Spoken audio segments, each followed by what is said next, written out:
bienvenue sur RDC Télévision, mesdames, mesdemoiselles et messieurs. Bote Nabino, Bipano Subozu, de Bakou Malamo Kandabuso, week-end de Malamo Nabino, sur la 4 Bote Nabino, Tiganzamba Bate Nabino, à continuer pour Sungabino, pour Sabino Bola. Bana Congo, nous parlons du Congo, Toye, Kobeta Masolo Congo, week-end à l'élo, avec M. Siméon Dimanja, qui j'ai dit bon week-end et bienvenue dans la plateau. Bon week-end à moi et bon week-end à ceux qui vont nous suivre sur RDC Télévision. Mes salutations à tous. Merci beaucoup, M. Siméon. Mboka Eza Tamolane. Mboka Eza bien. Mboka Nanga Eza bien. Penga Penaza bien. Penga Gango. Ngana lingalate ki olubaki mboka o ezombela te. Ngana lobite ki mboka Eza. Te ni mboka Eza na mikakatano mwa kokoso ezali na bipai mosusu. Mais en général mboka Eza bien. Mboka Eza bien. Mboka Eza bien. Mboka bate to ebisaka oyo Kagame oti koloba soda moko te oki kotelemela ye soki tosakani na ye akoki koatake mais c'est Kagame na yebisi yo kokosi oza eloko te liboso ba congolais pe na koyebiso na ba message na yo continuera koloba biloba loba wana ete okolukela ba Rwandais bandeko na yo ba compatriotes na yo Rwandais oyo bapona RDC neti ekolo na bango ya mibale ya bango kobika bazana ba commerce na bango bazana ba activité na bango mosusu bazana basi na bana bango awa soki lelo moto epeli wana Kongo na maloba wana wana oza koloba bana kini bazongisa opération ke kanga Rwandais bakoyeba te esika wapi bakokende kobika kuna na Rwanda po esika na bango ya kobika ba activité na bango eza awa kitisa kita tika complexe de supériorité wana oza na yango na kolobaka bilobela ebele contre les Congolais. Na kolobana est-ce que non parce que vous évoquez les Kagame. Oui. Ce n'est pas pour Kagame ayebi biso. C'est pas pour Kagame a infiltré la sécurité na biso. Ayebi biso. Ce n'est pas pour Kagame. Kagame ayebi biso pour azana histoire. Abiyarimana na pouvoir na yenyo somobimba eza ba Congolais à l'époque Zaïrois les lo Congolais ne ba soutenir pouvoir ya Rwanda ba yebi ndenge bazana na ye na ndeko Museveni ba yebi Congo uta tozalaka époque ya Zaïre ti ndenge tozali no ba yebi biso lolenge wana ba yebi biso ete tango ba tindaka ba contingent na biso ata na appui ya MONUSCO dans les pays des régions apport nini oyo mboka na biso esalaka oza na kozanga koyeba te na bato nyonso baza na boyebi contingent na biso bakenda na Centrafrique lelo Centrafrique yango wana kimia ekoti tosilisa bitumba ya Angola na Kibindankoi ekenda ebeta pa bitumba isila nye yo ndeko Kagame koyebisa biso armée na yo ekenda wapi esika contingent na bango ipase wapi makambo ya Centrafrique toti kosilisa yango kaka awa kalate awa tosilisa makambo ya Centrafrique kalate ayebisa biso esika batinda armée rwandaise pe etia kimia dans la région koleka notre président tango aki kosala ba accord na Rwanda aki sala accord ni bango ba signer ba accord na Rwanda tango basala ki sommet RDC Rwanda basali sommet RDC Rwanda toza na accord na Rwanda moko na lobi boende ko wili toza na accord na Rwanda ata moko te oyo ezali ko présenter signe ya faiblesse na biso état congolais toza na accord na Rwanda dans le sens de vivre en paix dans la région voilà dans la région de vivre en paix dans la région mais c'est là c'est la kimia avant eza moto makofise côté ebele te lokuta wana eza penza lokuta po ndenge eza boye balobaka leki soki abeki mokolo nde yango wana Rwanda kipeleke sozwi Kagame na Félix nana za mokolo Kagame na Félix nana za mokolo Rwanda aza stable na pouvoir na ye na armée na ye pendant combien de temps oyebi yango ozwi déjà hyperkit ya Félix Tshisekedi ici ezwi yo ezosuwa yo ozoyeba te oloba ke état de siège ezosuwa yo ndeko Kagame tika banda kimia ezosuwa yo lelo bana Kongo bana biso Kagame en 30 secondes. État de siège, je sois Kagame. Makambo Kagame Azolo balelo état de siège ici et pesier hyperkiti et pesier qui perkese na production. Lelo sur l'échelle mondiale, Kagame azaki premier producteur à cobalt.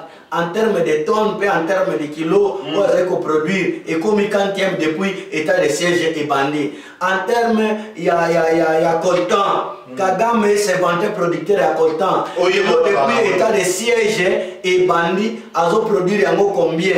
En termes, il y a or. Il y a usine, il y a purification d'or qui est en Rwanda. En termes de production, or va produire combien? Donc, il y a 350 000 kilos d'or produire par mois, le lot va quitter et comme il y a 150 kg d'or par mois. On comprend déjà que M. Kagame qui peleke c'est à comment on a grand Congo et Zakoya, des Anglo PC qui peleke. Donc, il y a un Luka Kimia, Kagame, et l'autre côté, les bossons congolais. Armée nayo et l'équipe armée congolaise est l'autre côté.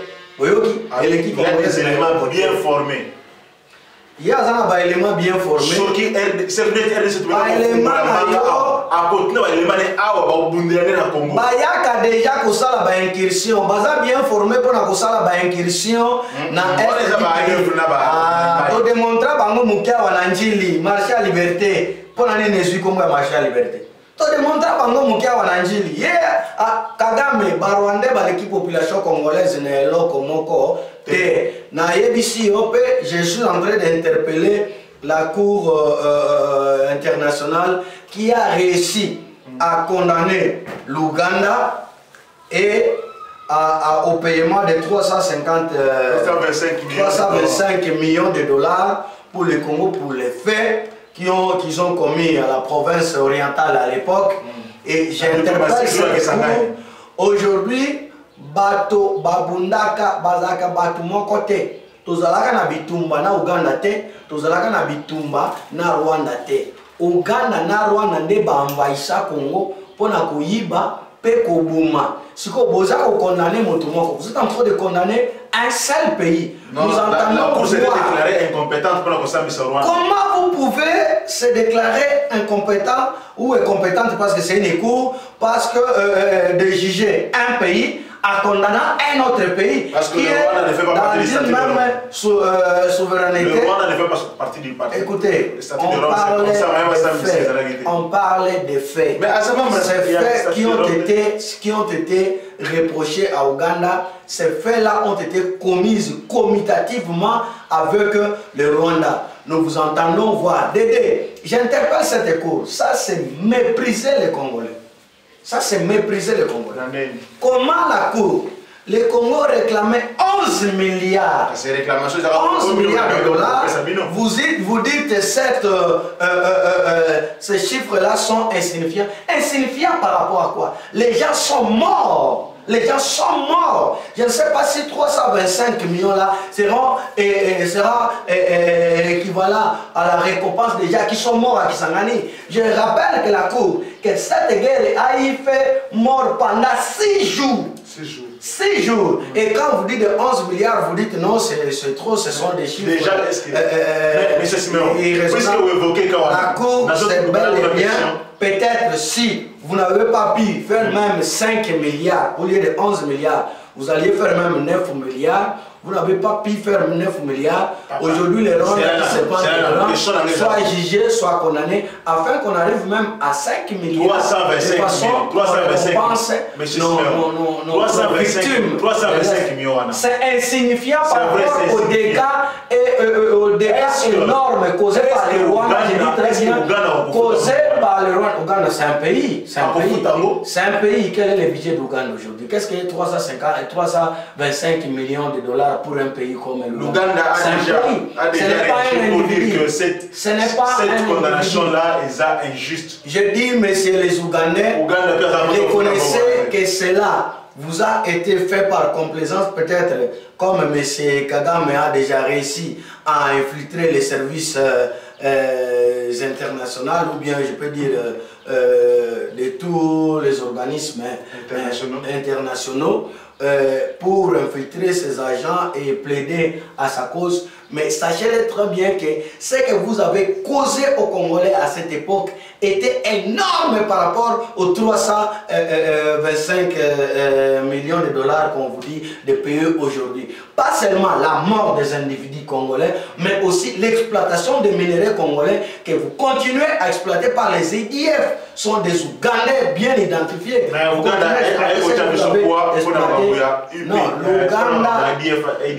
sont venus nous appuyer commutativement parce qu'ils sont reconnaissants que ce sont la plupart de ceux qui sont les ADF sont leurs frères. Donc d'une part, ils viennent pour aider leurs frères à retourner chez eux. Merci beaucoup, M. Siméon. Donc, j'interpelle la communauté internationale que le Rwanda doit être jugé et de payer ces dommages et réparer. On fait la course derrière le temps. La course derrière le temps. M. Siméon, à l'heure où il est, où en sommes-nous dans le coup d'État? Dans ma coup d'État, moi je pense que je n'ai pas un point à mettre sur non, où en sommes-nous? Tout ça, ils ont un coup d'État raté. Bon, le terme coup d'État raté, c'est la plupart des communs de mortels qui en parlent de cela. Mais j'ai vu une communication de la présidence à la chaîne nationale qui n'a pas parlé des coups d'État, mais il a parlé des faits qui sont reprochés à l'individu François Béat, qui sont de présomption, dire lourdement pesé sur la personne de François Béat. Et je dis que je ne peux pas dire qu'il y a eu coup d'État, il y a eu tentative de déstabilisation des institutions étatiques. Donc il y a des indices qui prouvent qu'il y a eu des Congolais qui se préparent ou qui se mettent dans leur tête à déstabiliser et à détruire la démocratie, à rétrograder ces pays aujourd'hui comme c'était avant l'indépendance. Aujourd'hui, avec Makambouya, coup d'État, répression, arrestation, un député national arrêté dans Goma, Zoé Kabila, qui est aussi député national, a voyagé. La répression, mon côté, est là pour Salema aux Congolais par rapport au coup d'État. Ce qui est là, qui est répression, pour Salema, de Kowilina, Balanigno, Subaza, Kolanda, beaucoup comme un renforcement dans le niveau de sécurité, Liboso, Yaba, RTNC, Palais de la Nation, Cité de et Salamate, ceux qui m'ont après voilà qui s'engagnent. Donc cela pouvait montrer que rétrécir liberté à circulation, il y a pas de suite à ces rumeurs des coups d'État. Des dispositions sécuritaires, ils ont renforcé peut-être il y a échange parce que les militaires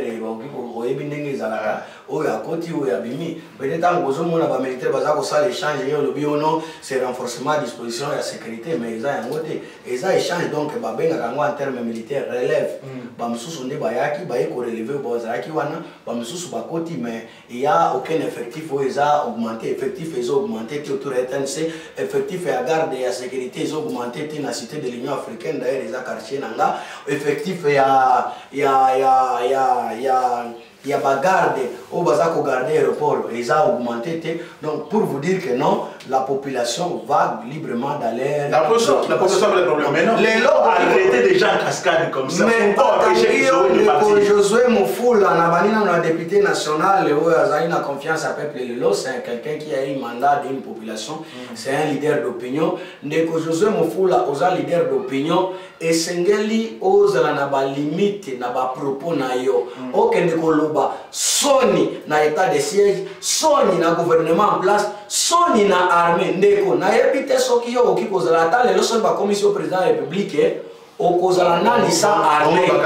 Donc, bah oui, en cas de flagrance. En cas de flagrance, naza juriste mais juriste bayebi qu'un juge compétent et un juge étant dans les lieux où les faits ayant lié. Donc Josué Mofoula bakangie kuna pote makamba lobaki ezana esika wana à ce moment-là moto et esika wana aza juge compétent en termes juridiques quoi tant naza juriste était. Donc il n'y a pas de répression. Il n'y a pas de répression, mon côté, ça va interpeller pona kopesa ye na bilobela oza député oki koloba bilobela te lolenge na oti koloba na monsieur Kaka mazo loba bilobela oki kopelisela ba Rwanda bavanda awa moto lolenge moko pe ndeko na biso député ya Est oki koloba bilobela pe epelisi moto na bandeko musu na lobaki makamba elekaki ake makambo ya bitumba ya Est wana eza makambo to eza bitumba oyo ebandaki nanu ekolo na ekolo ngana za mubembe ngana za mofulero après babandi kowela balimite ya bilanga bino bana ya boyeboko kiko kota boyete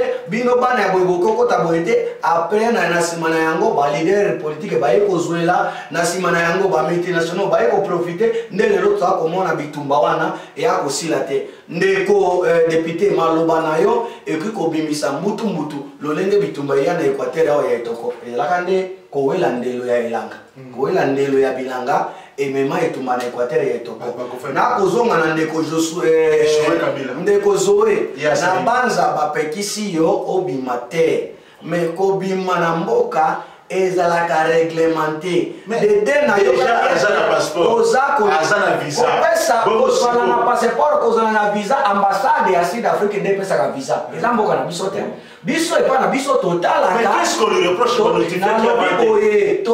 tokonotifie ava soki tokoyeba ambassade ntango epesaka visa ekopelaka na moto ete te tolingi topesa Zoe visa soki tokoki kokopere ezalaka bongo ambassade efonctionnaka dans toute autonomie ndeko Zoe biso na ebimeli nde totalaka moto aza kobima libanda ya mboka eske akokisaki miango nyonso oyo esengeli ete moto abima na banza bazalaki na aéroport bayebi mpe eza koloba madale commun de mortel ete ndeko Zoe azalaki kobima na mitango ya misolo oyo epekisami na mobeko ya mboka ete moto individu kingani lokola monsieur Zoe aza bongo aza individu lokola ngai te bana nyonso esi eleki aza isu gouverneur te ozobenga asien donc epesi te ke na individu kingani ete obima na mitango ya misolo bakutaki yango na basac de voyage ya ndeko yango esengaki ete wana eza domaine privé ya bakutaki na mitango wana ndeko Zoe mobeko epekisi kobima na mitango ya misolo oyo yo olenga kobima na yango mboka epekisi mobeko epekisi yango wana biso lelo tokomi kobanga na otaki komona awa na ADF nalu baza kolakisa un Kenyan oyo azali koboma bato na bamachete azoboma bato na este kuna bakangi ye nana yebi soki mitango ya misolo boza kobima na yango lolenge wana yango wana eza kosala ete bokende korekrute bakenien wana bayaka koboma bato mpo biso bakongolais toza babantu toza batuti te toza baethiopien te toza baeritrie te mpo na kolobake toza banilotiki te biso toza babantu nde tozalaka na froise ya makila ya moto koboma moto bongo lolenge bandeko na biso wana bakoboma eza penza passe il faut kotala yango nana yebi soki mitango ya mbongo oyo ndeke na bato oyo baza na froisse ya makila ya moto baya koboma bato pe lolenge bato bako. Merci beaucoup pour na éclaircissement tokomi na makambo ba gouverneur parce que totikali na 5 minutes makambo ba gouverneur ndenge élection il faut ça le mois d'avril agitation na kati na union sacrée tozomona oyo eza lié na nini agitation wana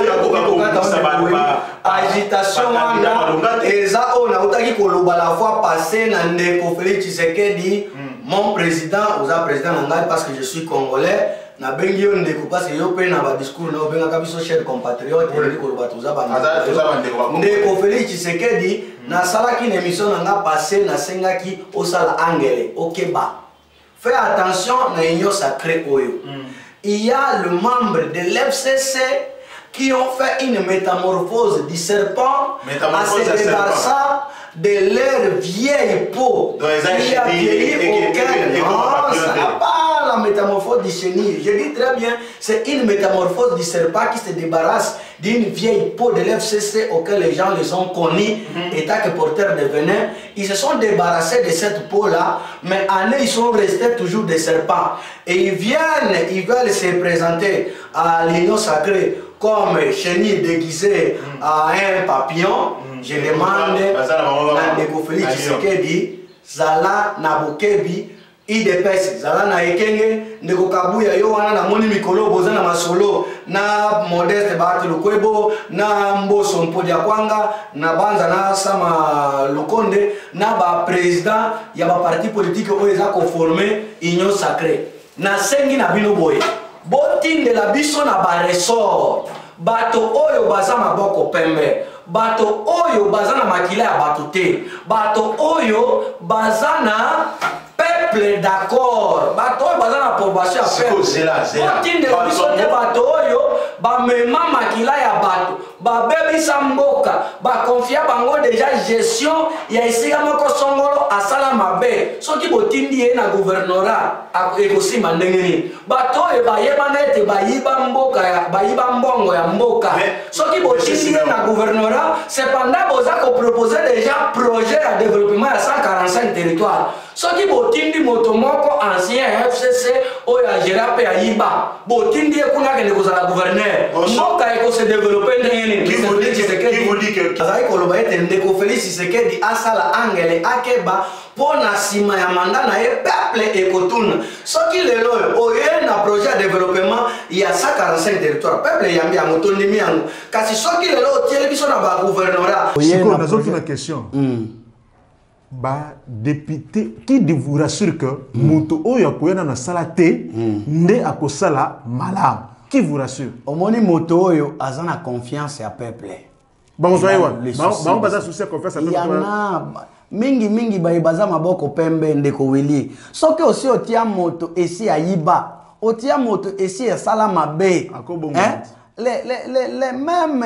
actes produisent les mêmes effets opesa moto responsabilité étatique moko songolo alakisa ete aza moyibi otindi ye na province kuna nde akoyiba te akoyiba kaka donc tosengi na ndeko Félix Tshisekedi ndeko Kabuya ndenge boza kosala le pourparler mpona kopono baliste ya bayiba kozala délégué comme bakandidat union sacrée na élection ya baprovince bozongisela biso te union sacrée ya bancien FCC bayeba bungisa confiance ya bato surtout na sankuru na sengi na bino peuple wana outi ko décevoir chef de l'état qui a installé ba autorité à Lumumba ville le président est rentré sans toutefois symboliquement installé pour ake kukuta makambo maya kuti kuna je me réserve pour dire ça mais c'est déjà préparé na bato à l'occurrence to comme na suka to lo banini to retenir nini union sacrée union ezo simba te union ezo simba en 30 secondes ezo simba kasi choix ya ba leader ya union sacrée ndezo pesa mwa passe esika na lobaki wana union sacrée wana lolenge bakomi kozinga chef de l'état na lobaki yango na émission passée ezo rassurer biso te parce que ezaka kabaoyo ya kala banyokola peuple bayiba peuple batika peuple na suka pendant 18 ans nde bakomi kozonga nalobi to komi na suka soki ndeko Kabuya koumela te osolobi babongi kokamba ba ressort to ba animateur ya union sacrée na ba province ekozala malamu mais soki union sacrée tindeli biso bato oyo toyeba bango deja ete baza bambwa kanda kati na mitema na bango pasi na pasi sur population peut un jugement sur le président de la République dans l'élection qui vient. Puisque la primaire est ça la marathé. Pour qui est réellement goût à la population, topé choix à la population qui ne l'est pas. Ça par quel mécanisme pour retrouver Batoyo en 30 secondes pour retrouver Mouto Yaza réellement aimé à la population. Na lobaki yango na émission passée na lobi boy. Boni ekoki kozala autour ya batu kaka bilongi wana otomonaka yende azalaka mopape seri ya Mobutu. Yende ayekozala communicateur seri ya Kabila. Yende akomi pe lelo communicateur de union sacrée to loba boni papa Willy. Eloko wana esengeli ka baye bandenge nini? Esengeli batu baye bandenge nini? Moto oyo azalaka awa pour la compétence n'est pas bien et bongo ba musu baza kotanga lolenge ngana yako loba lelo naza compétente nana ebiso ete naza compétente ba confianga eloko moko pe na salate or ba o wana o baza ko confier bango et si ba confier bango ba la kisa ete baza miyibi baza ba détourner ba conseil union sacrée si vous avez besoin de têtes batete ezomona nati batete mosusu yango bokoki mpe se servir na bango barendre chef de l'état un bon service bato oyo bakosala mosala oyo bato oyo bayiba mboka te bato oyo bayiba ekolo te botindela biso te na baprovince bamiyibi oyo bayiba ekole oyo batika mboka na pasi bana 18 ans banda na Mobutu baye na Kabila père basali na Kabila mosusu oyo awa alias soki nani lelo baye epai ya de père et de mère congolais pour ba continuer à koyiba mboka kotika mboka na pasi tokozongela likambo de père et de mère congolais. Monsieur Siméon, merci beaucoup, ezaki plaisir bolandi débat ezaki vraiment houleux bokolo molelo avec Monsieur Siméon. Weekend eza chaud ba commentaire na yo ba like na yo ba partage na biso nde tozali kozela pesa pe opinion na yo soko contredire Monsieur Siméon contredire na commentaire kasi vous allez sengo makasi ndeko lina yamba contradicteur moko aya to sala na elongo soki akozala. Merci beaucoup Monsieur Siméon Yobasuka. Mbote mingi na mama Pauline Lumumba, mbote mingi na ba tunyoso ya lisanga ya biso ya RDC Monde nazali pe moko ya bino na pesi mbote mingi na ba nyoso bakolanda biso mbote mingi na famille na nga mobimba mes enfants et ma femme. Ciao, je vous aime beaucoup. Merci beaucoup Monsieur Siméon, merci beaucoup la ligne sur RDC Monde puisqu'on n'a pas de RDC Monde. Donc je crois que biso na bino tokokutana déjà lundi mais pour na mokolo malelo malobi pa mama Godol Kitenge yende mutu akosala appel ya RDC Monde pour ngana bino tumonani lundi botika na malamu na bengi bino nyoso bandeko na nga nyoso ya diaspora boya totonga mboka na biso Congo tosala lokola ba diaspora ya bamboka mususu basangana ka bazotonga mboka na bango biso pe soki to métier ensemble na 10 francs na ngai na 10 francs ya ndeko na 10 francs na yo soki to sangisi biso nyoso tokoki kotonga mboka na biso ndenge tolobaka epai na biso ete mosapi moko esokolaka elongi te boya bandeko na nga boya bohésite te toyebi ete tobima na kashi ya mabe ete bakongolais basanganaka te mais cette fois-ci bosala biso confiance bobenga mama Pauline Lumumba na Genève boya totonga bandeko na ngai totonga mboka na biso Congo. Le Congo a besoin de nous. C'est bien votre informaticien Jean-Paul Canida qui vous salue et vous présente le bilan des RDC Monde 2021. Alors je dis bravo à tous les membres qui ont gardé leur cap de versement mensuel et annuel pendant cette période de Covid. Comme vous voyez, la Suisse reste toujours devant la Belgique, la France, le suivi des États-Unis, l'Allemagne. Mais en tout cas, bravo pour tous les pays qui ont participé. 100 000 pour commencer notre premier projet Grand Duo et même peut-être plus de projets. À la banque, actuellement, nous avons 59 168 000. Alors, mes frères et sœurs, RDC Monde, ceux qui hésitent, venez, n'hésitez plus. Allez, RDC Monde, toujours de l'avant. Merci.